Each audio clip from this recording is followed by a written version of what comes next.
നുവാന്റെ കുട്ടിപ്പട്ടാളം കിട്ടുവും മിട്ടുവും. ബാംഗ്ലൂരിലെ വലിയ തിരക്കുകളിൽ നിന്നാണ് 4.5 വയസ്സുകാരൻ നുവാൻ തന്റെ അമ്മൂമ്മയുടെ വീട്ടിലേക്ക് തിരിച്ചത്. വലിയ കെട്ടിടങ്ങളും ഒരുപാട് കാറുകളുമുള്ള നഗരത്തോട് യാത്ര പറഞ്ഞ് അവൻ ആവേശത്തോടെ കാത്തിരുന്നു.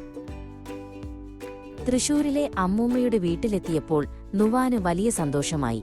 മനോഹരമായ കേരള സാരിയുടുത്ത് ചിരിച്ചുകൊണ്ട് അമ്മൂമ്മ ഉമ്മറത്ത് നിൽക്കുന്നുണ്ടായിരുന്നു. എന്റെ കുട്ടിക്കുട്ടൻ വന്നോ എന്ന് ചോദിച്ച് അമ്മൂമ്മ നുവാനെ ചേർത്ത് പിടിച്ചു. അമ്മൂമ്മയുടെ വീടിനു പുറകിൽ പച്ചപ്പാർന്ന വലിയ പാടങ്ങളുണ്ട്. അവിടെയുള്ള കുളത്തിൽ താറാവുകൾ നീന്തിത്തുടിക്കുന്നു.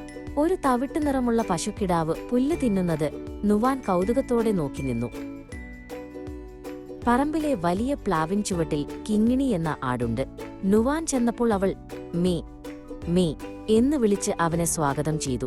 കിങ്ങിണിയുടെ കഴുത്തിലെ മണി കിലുങ്ങുന്നത് കേൾക്കാൻ നുവാന് വല്ലാത്ത ഇഷ്ടമാണ്.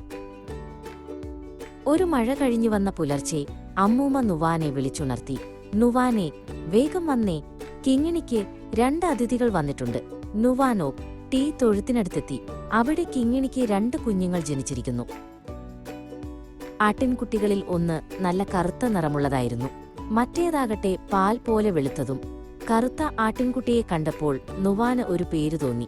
അവൻ അവനെ കിട്ടു എന്ന് വിളിച്ചു. വെളുത്ത ആട്ടിൻകുട്ടി പഞ്ഞിക്കെട്ടുപോലെ മൃദുവായതായിരുന്നു. നുവാൻ അവൾക്ക് മിട്ടു എന്ന് പേരിട്ടു. മിട്ടു തന്റെ കുഞ്ഞു കാലുകൾ കൊണ്ട് തുള്ളിച്ചാടുന്നത് കാണാൻ നല്ല രസമായിരുന്നു. അമ്മൂമ്മ മിട്ടുവിനെ എടുത്ത് നുവാന്റെ അടുത്തേക്ക് വന്നു. ദാ, മിട്ടുവിനെ ഒന്ന് തൊട്ടുനോക്കൂ, അമ്മൂമ്മ പറഞ്ഞു. മിട്ടു നുവാന്റെ വിരലുകളിൽ മെല്ലെ നക്കി. അത് നുവാന് ഇക്കിളിയുണ്ടാക്കി. നുവാൻ കറുത്ത കിട്ടുവിനെ കൈകളിൽ വാരിയെടുത്തു. കിട്ടു അവന്റെ കുഞ്ഞുതല നുവാന്റെ നെഞ്ചിൽ ചേർത്തുവെച്ചു. ആട്ടിൻകുട്ടികളുടെ മൃദുവായ രോമങ്ങൾ നുവാന്റെ കവിളിൽ തട്ടിയപ്പോൾ അവന് വല്ലാത്ത സ്നേഹം തോന്നി.